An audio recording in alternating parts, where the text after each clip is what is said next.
Now, considerations relative to heat pump water heaters, which are the electrification option of choice to replace a gas furnace.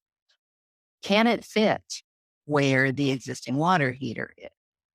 The heat pump water heater may be a bit larger. They have their heat exchanger on top, so they can be taller than a conventional tank water heater. May also be desirable to have a slightly larger capacity unit because while they're much more efficient, they are also somewhat slower to heat.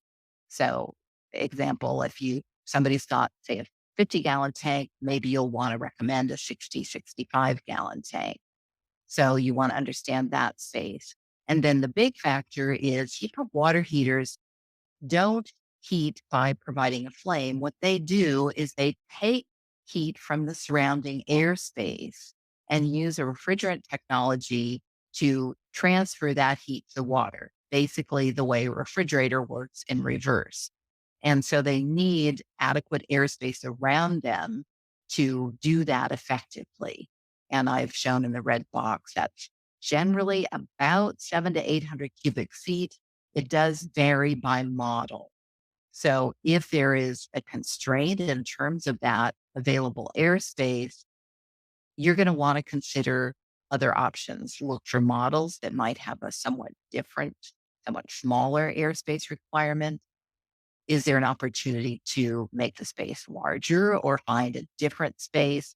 Or could the space be vented to the exterior in order to provide access to more air? And as I mentioned about space heating, heat pumps, noise may also be an issue for heat pump water heaters. The noise level does vary unit to unit, and it may be an issue based on where in the house it's placed, again, relative to where people might have noise sensitivities. Since noise is a really personal thing, if you can find an opportunity for a homeowner to hear a heat pump in operation in someone else's home, that could be helpful. If, on the other hand, you're proposing that the location might be relatively remote from areas where the noise is an issue, or the homeowner says, "Oh, my fridge noise doesn't really bother me. Is it any worse than that?" Typically, the answer is no. So you may or may not need to pursue that. Okay, moving on.